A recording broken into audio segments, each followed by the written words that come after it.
Doping no esporte, nutrição esportiva, treinamento. Hoje a gente está aqui com a fera, o Joselito, e vai falar muito para nós sobre doping, como funciona o doping, sobre treinamento, sobre nutrição.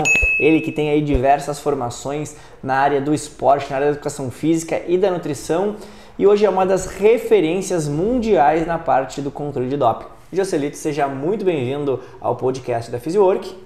Obrigado, Ramiro. Obrigado pelo convite. É uma satisfação estar aqui para esse bate-papo contigo hoje. Falar dos mais diversos temas, né? E obviamente especial o do doping, do antidoping, que é algo que eu dedico a minha vida há mais de 20 anos, né? Trabalhando nesse meio. Então, satisfação estar aqui contigo hoje. Joselito, hoje, quem que pode trabalhar no controle de doping? Qualquer pessoa? Existe uma exigência de ser formado em educação física na área da saúde? Quem que pode trabalhar com controle de doping? Boa.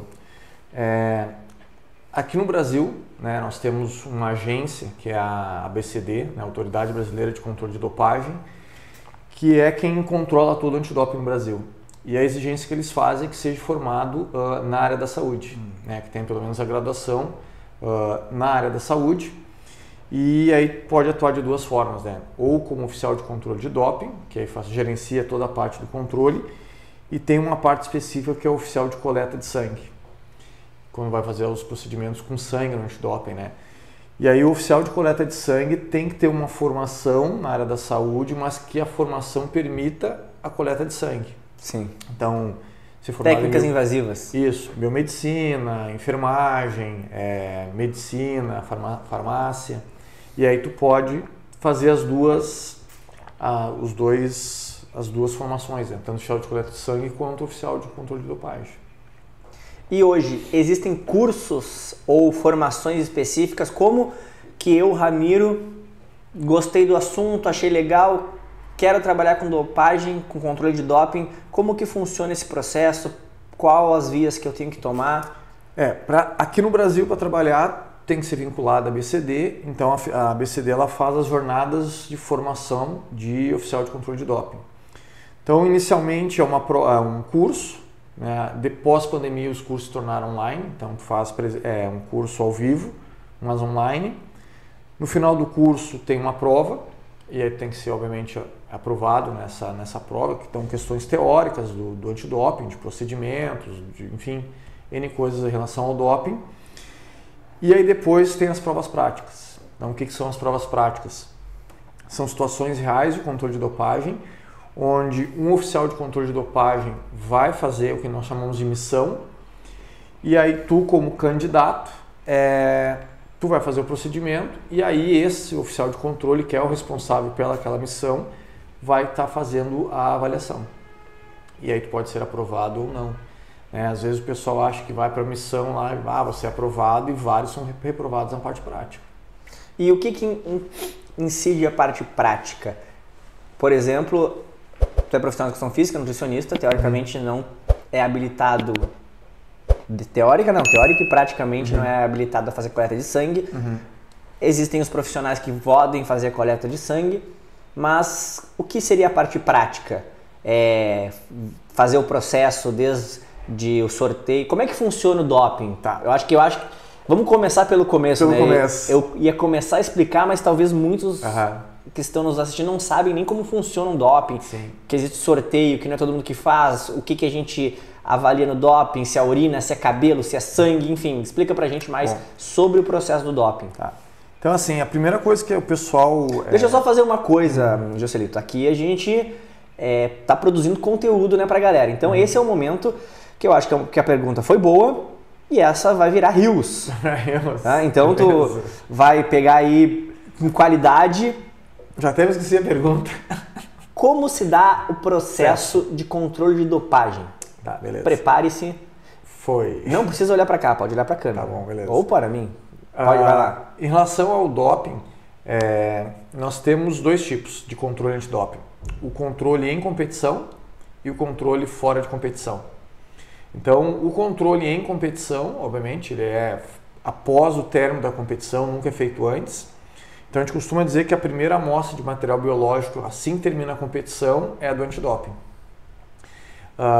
São 3 materiais biológicos que nós coletamos, né? Urina, sangue e agora tem uma técnica nova que nós começamos em Tóquio, na última Olimpíada, que é o sangue seco. Não sei se vocês lembram do teste do pezinho, né? O teste do pezinho se coletava uma gotinha de sangue lá num papelzinho. O sangue seco é mais ou menos a mesma técnica do procedimento do teste do pezinho que nós coletamos hoje também. E tem os controles fora de competição, né? O fora de competição é um controle de surpresa.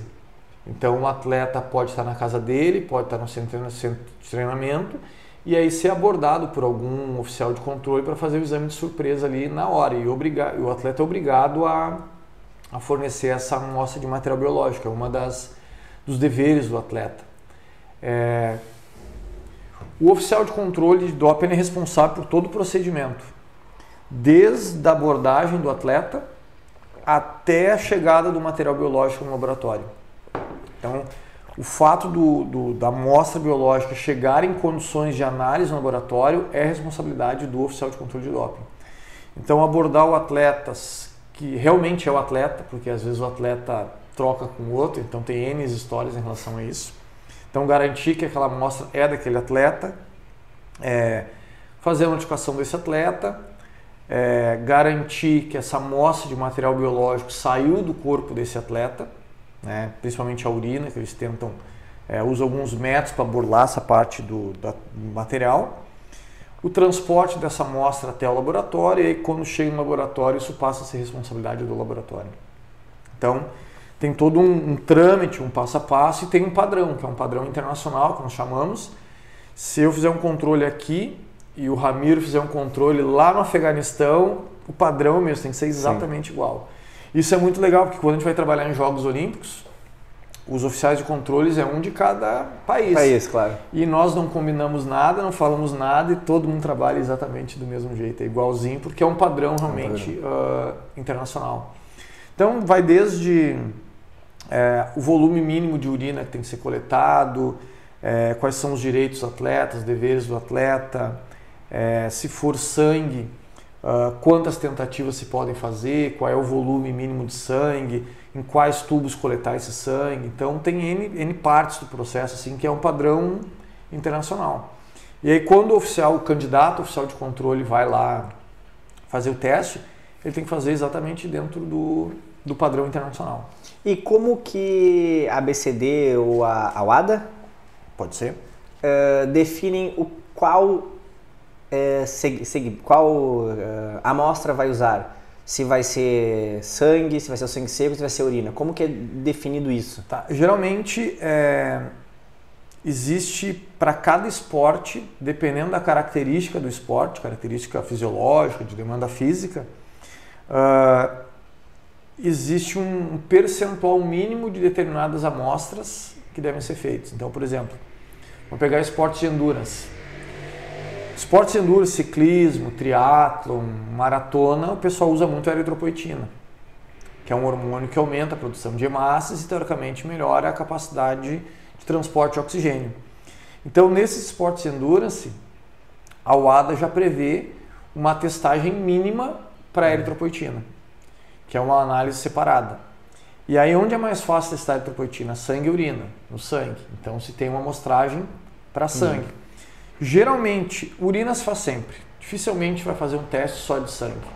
Então, geralmente se faz urina, que é o básico, e aí faz sangue junto ou não. E aí dentro do padrão de sangue tem alguns módulos, né? Um módulo de perfil esteroidal, então feito toda a parte hormonal, um módulo hematológico, que aí vê hemácias, hemoglobina, etc. E o passaporte biológico. Então são 3 modalidades de sangue, além da urina, que é o kit básico, né? O menu básico a gente chama.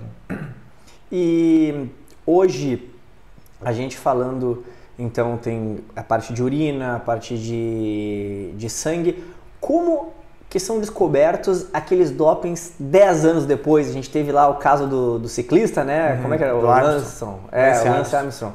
Como que foi descoberto 10 anos? Não sei, estou chutando aqui 10 anos, eu não sei exatamente o período, mas como que é descoberto tanto tempo depois? O cara troca os exames, trocou o sangue, levou uma bolsinha de urina. Várias coisas. Bom, histórias eu acho que não faltam, passar né? um dia aqui. Mas assim, Uma coisa frustrante para nós dizer é que o doping está sempre na frente do antidoping. Na verdade, vai ser uma briga eterna de gato e rato. Caça total. Então, o que se tenta fazer é diminuir a janela, a distância entre o doping e o antidoping. Essa distância foi muito maior já. Hoje já está bem menor. Então, tem maneiras Tem profissionais que trabalham para o doping, infelizmente. Então, eles estudam e testam substâncias para a dopagem para melhorar o desempenho. E muitas dessas substâncias, elas não têm método para detecção quando elas já são usadas. Então, o que acontece? Por que tem essa janela de tempo, de distância? Porque daí o pessoal está usando, tem que ser descoberto o que está sendo usado. Se descobrir o que está sendo usado, tem que achar uma metodologia de técnica para se fazer a detecção. Isso tem que ser validado para daí poder entrar para a lista de substâncias proibidas. Então, tem uma janela de tempo. Entendi. Então, o que se fez, né, para tentar minimizar um pouco isso e tornar um pouco mais justo? Hoje, as amostras de sangue e de urina, elas permanecem pelo menos 8 anos no laboratório. Então, a amostra analisada, ela permanece 8 anos. Porque nesses 8 anos, se descobrir algum método para detectar uma substância nova, essas amostras são reanalisadas e se testar positivo para aquela substância nova, o atleta perde a medalha de um período atrás. Então, por exemplo, na Olimpíada do Rio de Janeiro, em 2016, teve atletas recebendo medalha da Olimpíada de Londres, 2012.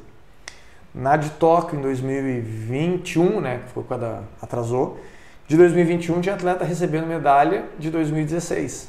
Por quê? Justamente por isso, porque as análises foram feitas depois, refeitas, e aí testou positivo para substâncias que na época eram passíveis não tinha método para detectar. Então isso acontece.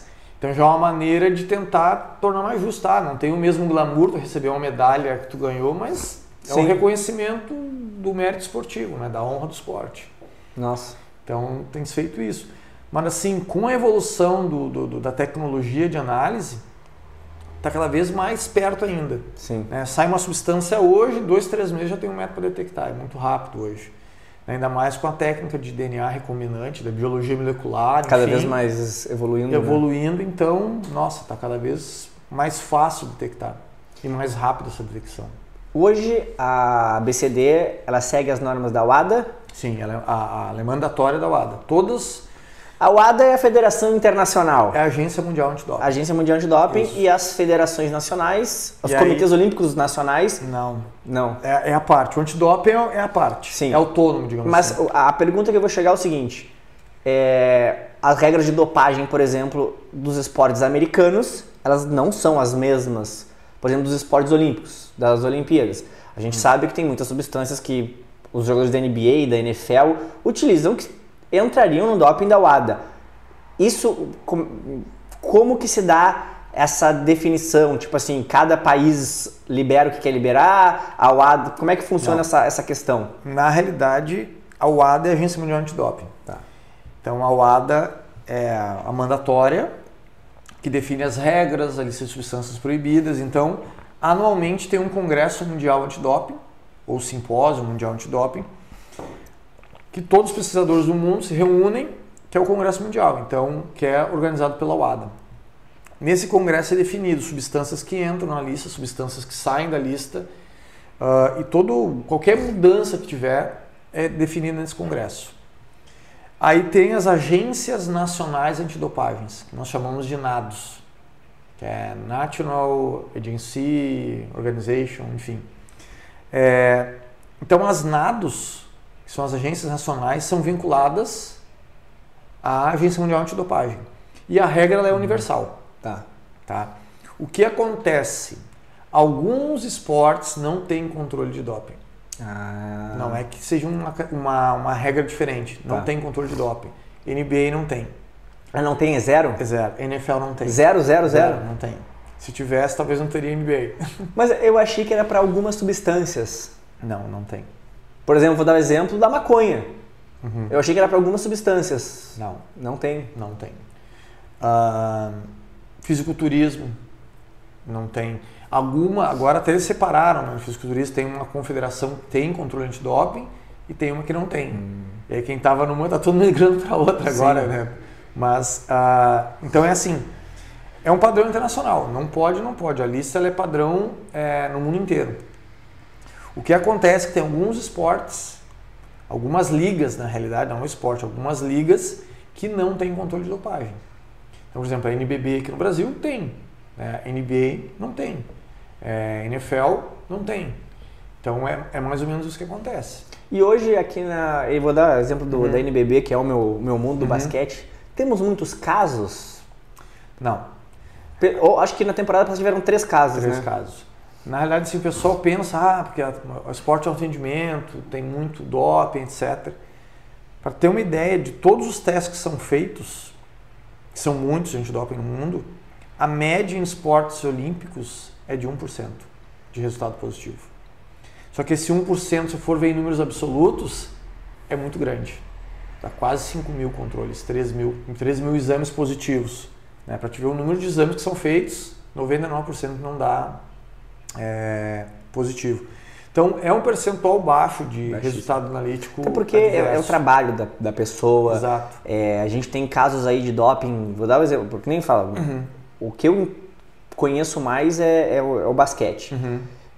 A gente estava conversando anteriormente do jogador de futebol aí que foi pego no doping, eu nem fazia nem ideia, porque eu não acompanho futebol. Sim. Mas, então a gente teve na temporada passada, a gente tem, sei lá, 16 equipes, bota aí 20, temos 320 atletas, 3 serem pegos numa mesma temporada é muito, é fora da realidade, até porque esse cara vai ficar pelo menos, sei lá, 2 anos suspenso, 4 anos suspenso, sem poder treinar. Sem poder treinar.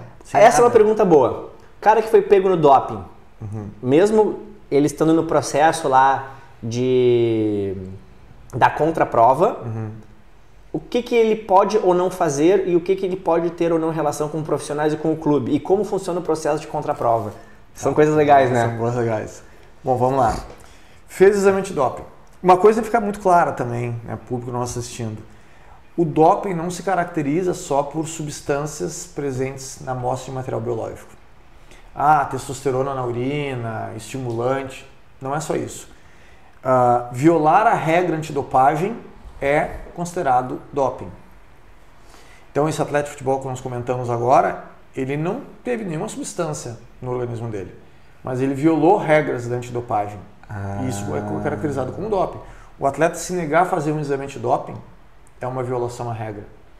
O atleta está vinculado a pessoas que comercializam substâncias proibidas, caracteriza também. Então, N coisas. O atleta fugir no controle antidoping caracteriza a violação. E sabe o que é legal? Nada a ver com a ação de doping, mas essa relação da pessoa com alguém que possa estar comercializando ou tendo relação com alguém que trabalha com essas substâncias. A gente vê o caso lá do jogador do Grêmio ano passado, que fez uma postagem do negócio de apostas e o cara começou a ser investigado por causa disso. Porque, o cara não pode se meter em aposta esportiva sendo atleta, né? Sendo atleta. Então, conflito de interesse completo. Exato, conflito de interesses. E que legal que tem isso também. Bom, não teria sentido nenhum, né? E uma coisa que a gente não tem, às vezes, ideia, o doping, tu parte do uso de substâncias. Muitas vezes substâncias que não têm um fim clínico para a sua prescrição. Então, quando tu usa substância que não tem um fim clínico, não tem um diagnóstico, tu não consegue comprar muitas vezes numa farmácia pelo meio ilícito. E aí tu parte para o meio ilícito. E isso já começa a gerar uma rede de tráfico. Então o doping tem relação com o tráfico de drogas. Total. Né? Com contrabando. Então envolve N coisas. Eu já fui em casa de atleta com a polícia, a paisana, para fazer a prisão do atleta. E sabe o que é mais... contrabando, entende? A gente sempre vai ter a pessoa que vai usar a inteligência para fazer o bem e para fazer o mal, né? Claro. Então eu tinha um treinador que sempre falava, vocês são uns malandrinhos, fora da quadra, quando eu jogava ainda no colégio, fora da quadra vocês vão lá desenrolando com as gurias. Se vocês usassem 1% dessa malandragem dentro da quadra, a gente era campeão mundial. Exato. Vocês só sabem ser malandro fora da quadra. Vocês só sabem ser malandro para coisa ruim. Para coisa boa vocês não sabem. Pra coisa boa não sabem, exatamente. E ontem estava falando aqui com o Denilson sobre o crescimento do bodybuilding no Brasil. E que hoje os influencers trouxeram a musculação de volta ao ápice do fitness. Então hoje a gente tem ali o CrossFit, a musculação como o ápice do fitness. Só que aumentou muito o tráfico de esteroides, o uso de esteroides. Aumentou muito, assim, ó. É absurdo como aumentou a ingestão de substâncias ilícitas para o crescimento muscular. Isso. E o pior, as pessoas estão tomando assim como água. O apelo, isso tem muito influência também das redes sociais, né? O apelo pelo corpo perfeito, que na realidade, em termos de saúde, muito que está ali não é saúde. Não. Né? Então, realmente é uma preocupação muito grande, assim, com o uso de, principalmente esteroides anabolizantes, porque se tem um mercado que compra, tem que ter um mercado que vende. Exato. Então, hoje em dia, tem laboratórios de fundo de quintal que os caras estão produzindo esteroide anabolizante, assim, com condições de vigilância sanitária zero para a produção. Inclusive, já vi produção de esteroide anabolizante com óleo de cozinha. Tem que ser um veículo oleoso e tal, né? Óleo de cozinha os caras produzindo. Cheio de contaminantes, aí tu infunde aquilo ali no intramuscular, daqui a pouco tem, sei lá, uma infecção, uma sepsis, né? Pode, enfim. Mas tu tinha feito uma outra pergunta em relação que a gente mudou de assunto. A gente mudou totalmente. Eu acho que era do processo da contraprova, como funcionava. Contraprova, isso. E depois... Se o atleta pode manter as suas atividades normais, enquanto está suspenso. Então, tem o procedimento de doping, testou positivo. Na realidade, quando a gente faz o controle de dopagem, a mesma amostra é dividida em 2 frascos, que é o da prova e o da contraprova, amostra A, amostra B. As duas vão para o laboratório, é a mesma amostra coletada, só que foi dividida em 2 volumes. As duas amostras vão para o laboratório e aí é analisada a amostra A. Tá? O atleta tem que fazer no mínimo 90 ml. 60 vai para a prova, que é a A, e 30 para a contraprova, o mínimo. Quanto mais, melhor. Eu sempre digo, o atleta fazendo lá o quanto mais, melhor, nos ajuda. Aí é feita a análise da prova. Deu positivo, sei lá, para testosterona. O atleta é comunicado. O atleta, ele sabe, ele tem o direito de exigir a análise da contraprova e estar presente nessa análise. Só que o que acontece na prática normalmente? O atleta que sabe que usou, normalmente ele nem pede a contraprova, porque ele sabe que deu problema. O atleta que realmente não usou, ele vai brigar até o fim. Só que tem um detalhe, quando o frasco da amostra B é aberto para análise da contraprova, se o frasco B confirmar o frasco A, que geralmente é o que acontece, porque é a mesma amostra, o atleta tem que pagar aquela análise. R$50? Quem fosse. É em torno de R$5.000. Tá. Né? Se a amostra B não confirma a amostra A, o atleta vai confirmar que realmente não usou e ele está isento de qualquer tipo de pagamento. Então é mais ou menos isso que acontece. Bom, depois que deu positivo, que realmente confirmou o positivo, vai ser feito o que nós chamamos de gestão de resultados. Aí vai para uma outra instância, aí uma outra etapa do antidoping. Tem a etapa de escolher o atleta, tem a etapa do procedimento de coleta, que é o que nós fizemos, tem a etapa da análise no laboratório e depois da análise laboratorial tem a gestão dos resultados do que aconteceu no laboratório. E aí essa gestão é como se for, é um tribunal. Então tem um tribunal antidopagem que vai decidir o caso. Então tem provas de defesa, provas de acusação, muitas vezes vai a júri isso, julgado com advogados, enfim, o atleta leva o advogado dele. E aí saiu a sentença. 2 anos de punição. Nesses 2 anos o atleta não pode ter vínculo nenhum, de nenhum tipo. Ele não pode competir, ele não pode treinar, se é vinculado a um clube, ele não pode entrar nas dependências do clube, ele não pode participar de nenhum tipo de competição, nem de forma amadora. Nem o campeonato do bairro. Nada, não pode estar vinculado a absolutamente nada. Tem que treinar por si, escondido. Por si. Escondido não, Não, mas ele pode treinar por si, fazer Pode academia treinar, na Smart exato, Fit. exato. É Smart Fit, propaganda, né? Pode fazer, ele pode na Smart Fit, ele pode pegar uma bola, bater na praça, isso ele pode fazer. Ele pode. Mas eu acho que ele não pode contratar um personal. Pode. Pode? Pode. Ah, eu tinha entendido que não podia. Não, ele pode. Ele não pode estar vinculado aos profissionais do clube. Ah, do clube. Ou da Entendi. equipe dele, ou enfim, dependendo Entendi. do esporte. Inclusive teve uma menina do ciclismo que foi pega e ela tomou 2 anos e aí uns 6 meses depois do início da punição, né, do tempo de punição, ela foi vista como treinadora das categorias de base da equipe dela de ciclismo. Apareceu em prova, etc. E não pode. Ela foi lá, foi repreendida, foi retirada da competição ao vivo, porque não pode exercer e ter relação nenhuma com aquele esporte durante o período Sim. da punição. Mas ela pode treinar para manter a forma, contratar um preparador, enfim, mas não pode ser pessoas vinculadas à comissão que ela já trabalha. Entendi. Então, por exemplo, o Rodrigo Moledo, do Internacional, que foi pego, está treinando na academia, está fazendo preparação dele, porque a hora que terminar a punição ele já está assim, com um pré-condicionamento físico para voltar a exercer o esporte. E quando a gente fala na questão da suspensão, qual o período mínimo, qual o período máximo, depende muito da da substância utilizada. Tá, são vários fatores. Tá. Como eu te falei, vai a julgamento, uma audiência, né, tem os prós e os contras. O normal é 2 anos, o mínimo é 2 anos. Tá? O normal é 4 anos. Só que aí são analisadas várias coisas. A substância, o esporte, porque às vezes aquela substância para aquele esporte, em vez de melhorar o desempenho, Baixa. ela piora o desempenho. Sim. Então, mas é uma substância que não pode estar na lista, não pode, caracterizou a dopagem. Então tudo isso é levado em consideração. É levado também em consideração se o atleta teve a intenção ou não do dopagem. Deixa eu só fazer um adendo. O atleta consumiu, sei lá, uma creatina da vida, consumiu um suplemento, consumiu qualquer coisa que faz parte da suplementação do atleta, uma betalanina, qualquer coisa. Só que os laboratórios eles produzem outras coisas, as empresas de suplementos. E vem uma contaminação cruzada de alguma outra coisa que não pode.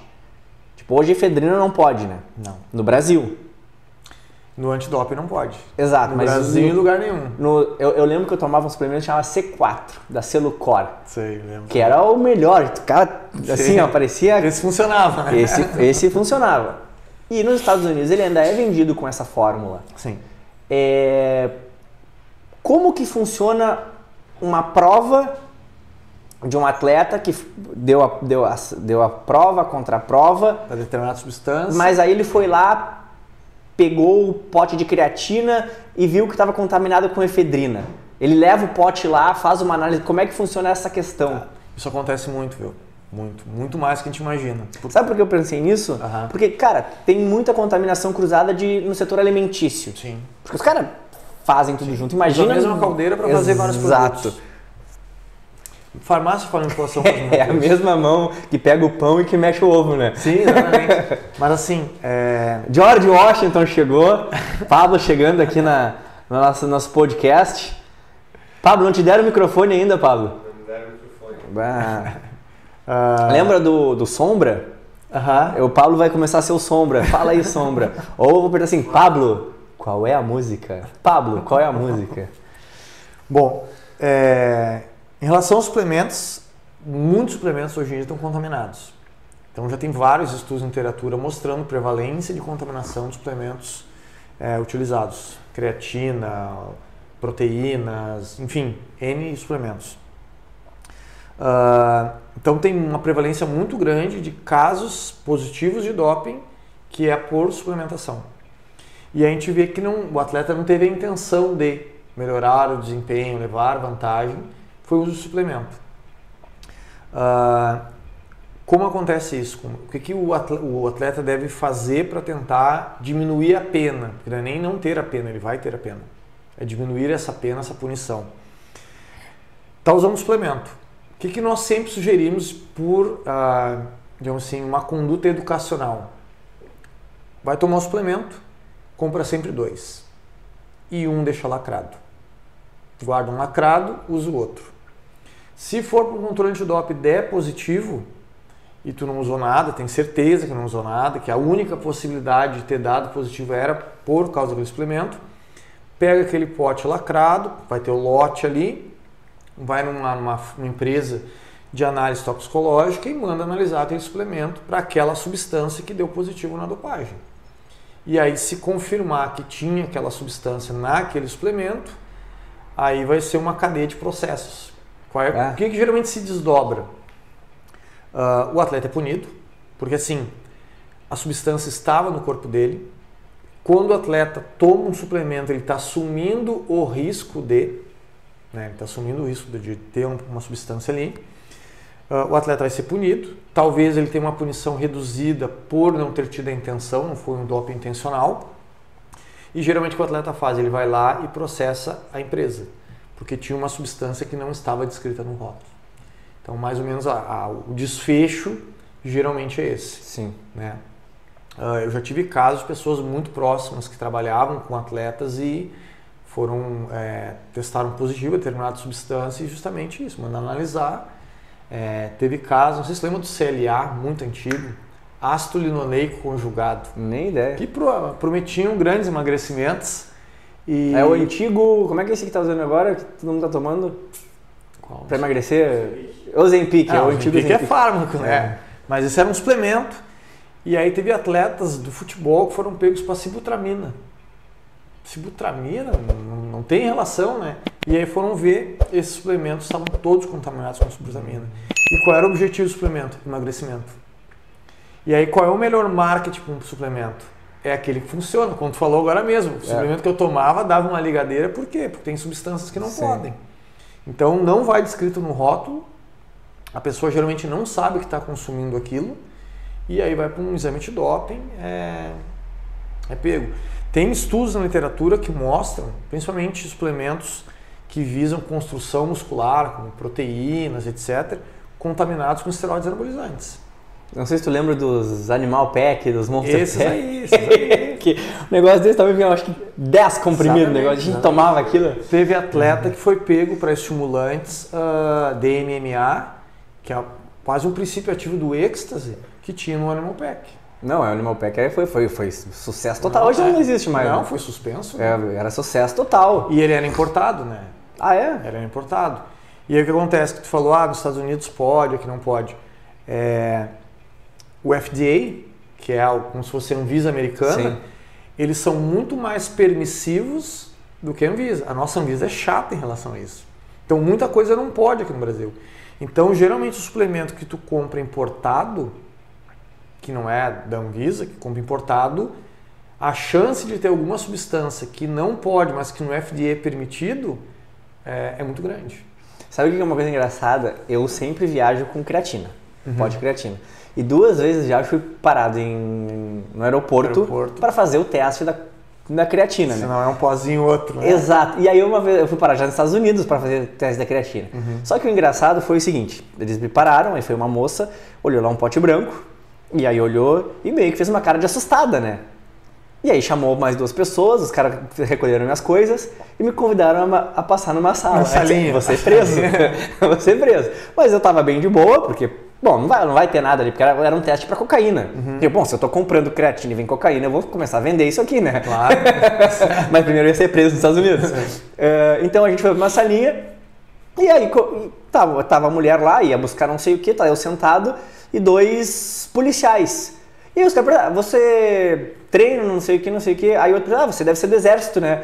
E aí eu disse, bom, né? Sim, sou do exército do Brasil.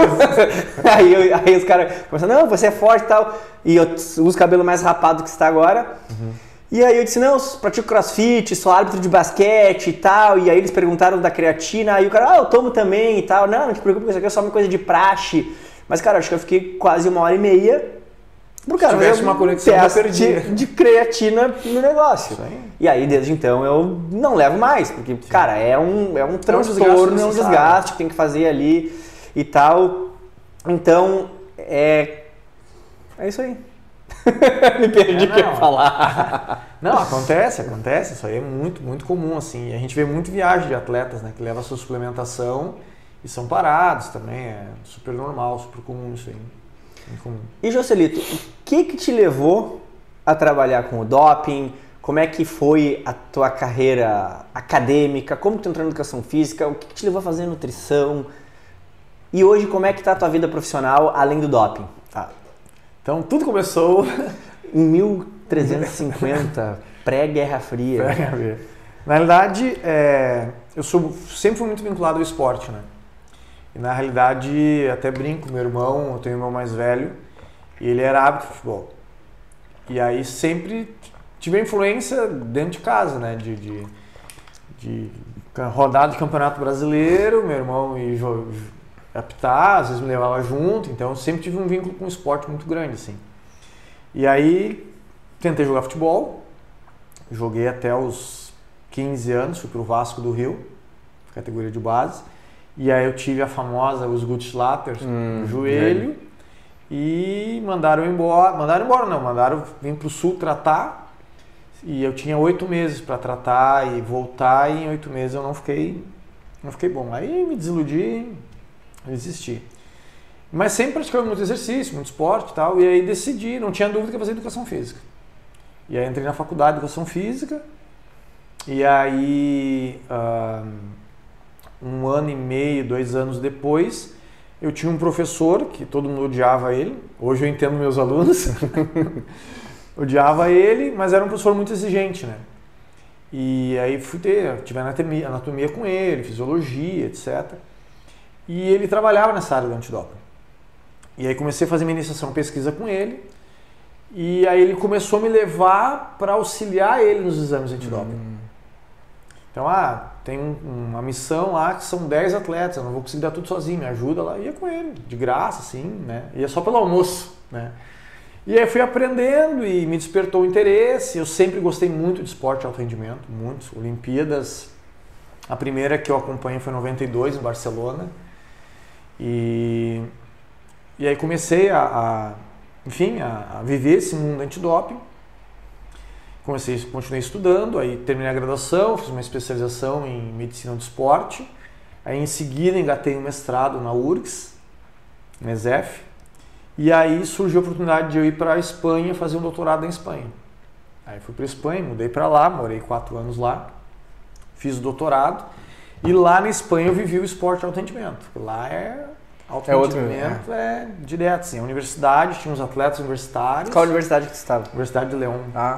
Show. Fica 4 horas ao norte de Madrid, assim. E tem os INEFs, né, ao longo de toda a Espanha. Você chegou a conhecer o Alejandro Vaqueira? Sim, sim. Tu conheceu o Alejandro Vaqueira?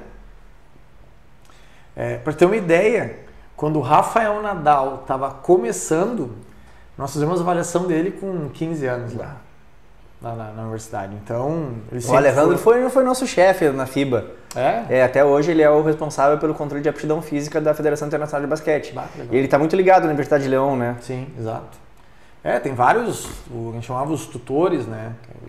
Os orientadores de mestrado e doutorado chamavam de os tutores e diretores de tese, né? E aí fui para a Espanha, fiquei lá, e aí início eu já trabalhava com antidoping. Porque na graduação, a primeira competição que eu fui foi em 2002. Jogos Caribenhos e Centro-Americanos em El Salvador. Eu fui agora no último que teve em El Salvador. Eu ia ir, mas daí tive um problema com a minha mãe, enfim, não pude não ir. Mas o primeiro que eu fui foi em El Salvador, em 2002. E fui completamente botando dinheiro no meu bolso para participar. Literalmente paguei para trabalhar. Mas foi uma experiência incrível, assim, o que eu aprendi, olhar os caras, assim, do jeito que eles faziam, ver os atletas, né? E aí comecei a participar das competições e controles fora de competição. A BCD não existia, a BCD foi criada em 2012. E esse meu professor trabalhava com uma empresa que era na Suécia, a IDTM, International Doping Testing Management. E aí, quando ele foi embora, esse meu professor migrou para o Canadá, foi embora para o Canadá, ele fez 2 exigências. Uma, ele era professor universitário também, que as turmas dele, ele só dava para mim, no caso. A pessoa que teria que assumir seria eu. Foi a exigência que ele fez. E a outra que, lá na IDTM, quem assumisse a vaga dele aqui teria que ser eu também. E aí eu fiz todo o treinamento lá na NTM. Eu fui a Estocolmo, na Suécia, fiquei 15 dias lá, fazendo toda a função. Tá carimbado esse passaporte, hein, Joselito? Já foi mais. Já foi mais. E aí fiz a formação antidopagem. Meu passaporte tem carimbo ali de Rivera, Rio Branco, eu sei, aquele Paso de los Libres. Até parece, né? Paso de los Libres. Bom, e aí voltei da Espanha e aí comecei a carreira universitária aqui. Então, na Sojipa eu estou há 15 anos, desde que começou a instituição. No Antidoping eu trabalho há 22 anos. E aí, trabalhando na educação física, eu trabalho com as disciplinas de fisiologia, de bioquímica, e aí o pessoal, mas tu entende de metabolismo, faz uma dieta para mim. Eu falei, não posso fazer dieta. E aí os próprios atletas que eu trabalhava pediam essa demanda. E aí eu comecei a ver um nicho de possibilidade de juntar as duas formações, né? E aí comecei a fazer o curso de nutrição, aí me formei, né, em nutrição. Então hoje eu acabo casando as duas atuações e agora estou fazendo uma terceira. Não, mas eu vou te falar que eu tenho 2 graduações e comecei a fazer a nutrição, né? Mas é que aí eu abandonei porque não tinha mais tempo, mas... Aí comecei a fazer farmácia agora, por causa do antidoping. Aí tô fazendo farmácia atualmente e tem me ajudado bastante, assim, no contexto antidoping, porque na realidade a minha tese de doutorado já foi na área da farmacologia. Então eu estudei substâncias que eu quero colocar na lista de substâncias proibidas, que hoje não é doping, mas eu sei que estão usando. Então a ideia é provar que melhora o desempenho, provar que prejudica a saúde para poder entrar na lista. Então eu já tenho esse contato com a farmacologia há um bom tempo, estou fazendo hoje. Então, em termos... Aí depois eu voltei da Espanha, continuei a vida acadêmica, e aí fui fazer um segundo doutorado. Né? Fiz doutorado no Instituto de Cardiologia, que eu continuei estudando essa parte dos fármacos para o antidoping, para melhor desempenho. E aí meio que parei, assim, né? Só estou agora na graduação de farmácia, e então hoje eu dou aula na Sojipa, dou aula na Unilassalle para o curso de nutrição. Tem uma empresa de ensino, né, no Trezer, que é também voltado para o exercício, para a nutrição, para a área dos recursos ergogênicos farmacológicos. O antidoping, né? E tem alguns atletas, poucos atletas que eu acabo treinando, trabalhando, mas cada vez mais raro porque o tempo falta, né? Sim. Então é basicamente isso que eu tenho feito hoje, já é bastante. E o prazer é que está gravando, né? Com certeza. E com certeza vamos ter novidades por aí, né? Vamos ser, muito em breve, quem sabe aí sai o nosso curso de formação de oficial de controle de doping. Isso aí. O Joselito vai ministrar esse curso aí com a gente, se Deus quiser, vai ser uma satisfação. Nos próximos meses, para a gente ter aí novos profissionais. Acho que se tem uma pessoa que poderia ministrar esse curso dentro do Brasil é tu.